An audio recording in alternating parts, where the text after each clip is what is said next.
गुरुदेव, हिंदी में क्वेश्चंस पूछ सकते हैं? हाँ पूछो एक आध। पितृदोष कब लगता है? पितृदोष से कैसे मुक्ति पाई जा सकती है? ये श्राद्ध पक्ष है, इसीलिए ये सिर्फ ये मत सोचो सिर्फ हिंदुस्तान में ही है। ऑल सेंट्स डे करके अंग्रेजों ने ये पाश्चिमात्य देश में भी है, ऐसे चाइना में भी है, सिंगापुर में भी करते हैं। एक दिन पूर्वजों को एंसेस्टर्स डे करके करते हैं, ऐसे साउथ अमेरिका में भी करते हैं। ये हमारा पुराना वैदिक परंपरा है, ये कभी पूरे दुनिया में छाया होगा। और ये जो छाया था ये होगा नहीं, निश्चित रूप में रहा। और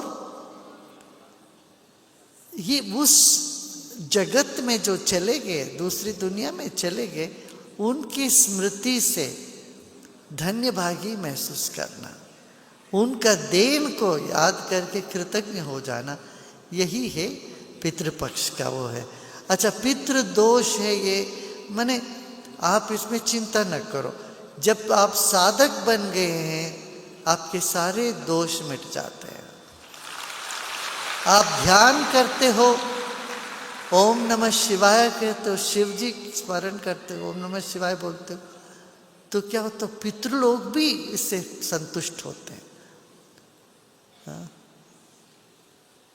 मोदन्ते पितरो नृत्यन्ते देवता सनातन चेत भवति पृथ्वी। तो ये भक्ति सूत्र में है, जब तुम भक्ति में रहते हो तो तुम्हारा सारा दोष निकल जाएगा, तब पितृ भी बड़े प्रसन्न होते। मगर आप संकीर्ण मनोभाव में रहते हो, चू चू चू चू करते रहते हो, चुगली करते रहते हो, और सिर्फ खाना पीना सोना इसी में तुम्हारा जीवन चला जाए, तो पितृ लोगों को भी दुख होता रहे, हमारे बच्चों को मैंने इतना सब किया, अब ये थोड़ा सा भी वो उस तरफ देखते नहीं है, ध्यान वान में नहीं रुचि लेते हैं, तो उनको दुख हो। वो भी नहीं किए होंगे ध्यान, मगर जब पितृ हो जाते हैं तब उनको भी पता चलता रे इतना गंवा दिया। अब चाहते कम से कम हमारे बच्चे तो करे, तो ये इसीलिए तर्पण करते हैं। तर्पण करते हैं ना घर में, तर्पण का अर्थ ही यही है, हाथ में तिल लेते हैं। बेटा या बेटी भी कर सकती है। मध्यकाल में महिलाओं का अधिकार छीन लिया गया है, उपनयन का भी तर्पण का भी। इसलिए शादी होने के बाद आदमी दो दो यज्ञोपवीत पहनता है, एक अपने लिए एक पत्नी का है, समझ रहे ना। और तिल हाथ में लेते हैं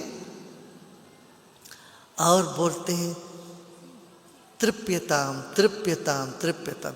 वो पितृ लोगों को बोलते हैं, आपके मन में यदि कोई इच्छा बच गई हो, वो तिल के बराबर है, छोड़िए ना उसको, हम हैं, हम देखभाल कर लेंगे, हम पूरा कर लेंगे आपकी इच्छाओं को, आप छोड़िए, आप आगे बढ़ जाइए।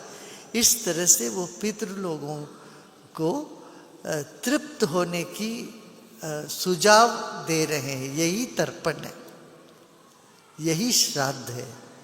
और क्या, जो उस पार चले गए उनके याद में तो 4 लोगों को भोजन खिला दिया, यही तो है, उत्सव मनाया।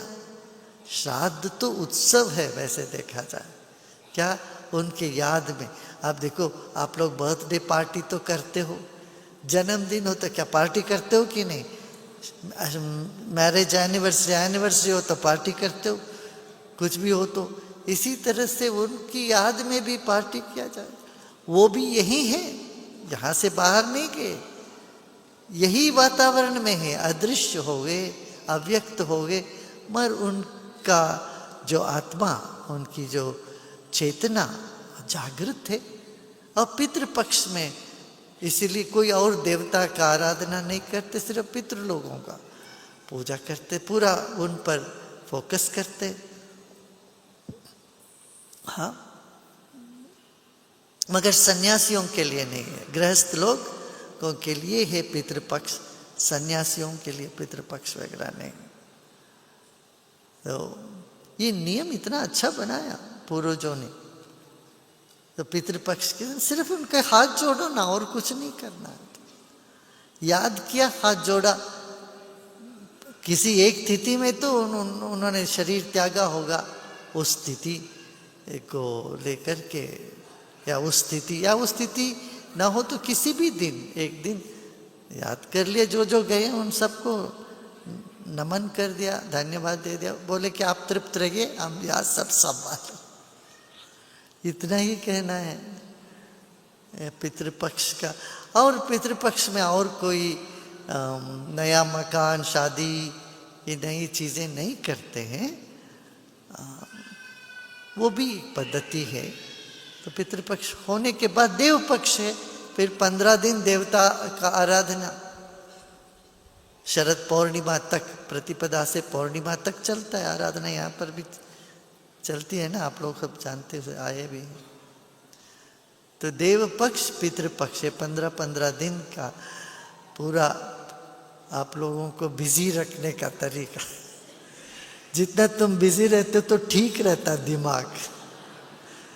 खाली समय हो तो जो चीजें ना व्यर्थ की बातों में उलझे रहते हैं दुनिया में। इसीलिए गणेशोत्सव में देखो, गणपति बप्पा मोरया, पूरे महाराष्ट्र में एक ऐसी लहर उठ जाती है।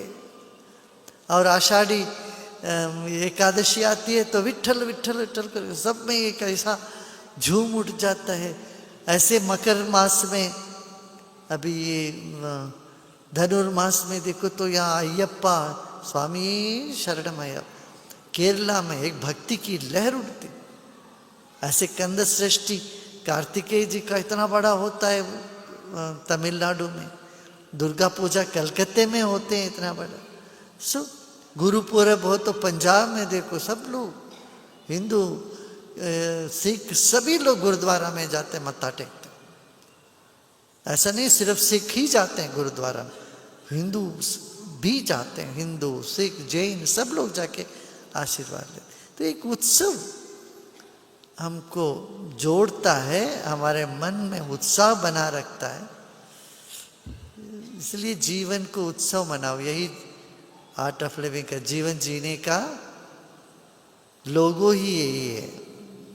हाँ, स्टेटमेंट, जीवन एक उत्सव है। ठीक है ना, हो गया। We have few questions in English. Yeah. Gurudev, could you please speak about dispassion and utter contentment? Are they opposite or do they go together? With what? Attainment. Dispassion and contentment. Contentment. Yeah. Contentment is something which is so interwoven in our life. Even animals, when their stomach is full, they don't go and eat more. Similarly, you don't sleep for 15 hours. You sleep for whatever, 6-8 hours, then you wake up. You are content with your sleep. Food, you have to be content with your food. Otherwise, you will be psychologically ill. That's what called bulimia, when you don't find contentment in the food. Similarly, everything, all other experiences. Contentment is part of our life if we are healthy. And it is unhealthy not to have any contentment at all. Now, what is something that can enhance contentment?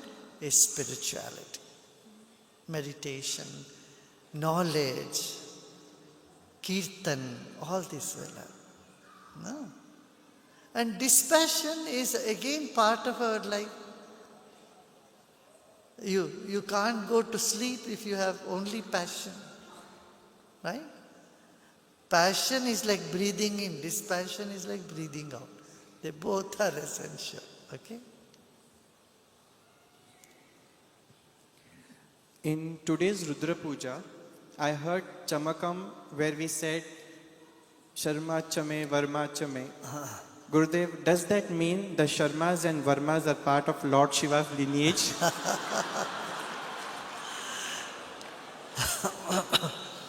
Everything, all the positive, don't take it as Sharma and Varma. Shanchame, Mayaschame, Priyanchame. Mani, sab kuch, everything is in term of myself. That seeing the divinity in everything. That is what Chamakam is all about. And feeling oneness with it, unity with it all. Yeah? The Bhagavad Gita says that when someone leaves the body with the left nostril active, they enjoy their merits in heaven before returning to another body. What exactly is there to enjoy after leaving the body and before getting into the new one? Yeah. This is all about the nadis in our body, and the macrocosm is connected to the microcosm. How your breath is connected to the whole universe and to your spirit, your soul. You go study deep into it. It's very self-explanatory. Don't need much explanation. What are the factors that influence political unrest across countries at the same time? Well, prolonged corruption and lack of opportunity for young people, old people hold on to their places, not allow others to come up, and greed and selfishness in society will all create such thing. Of course, when there is restlessness, distress, that may be used by other forces, external forces, to, to their own advantage.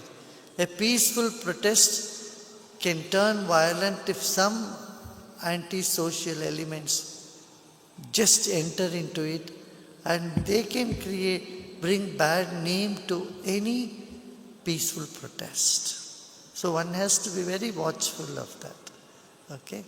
Unka de den.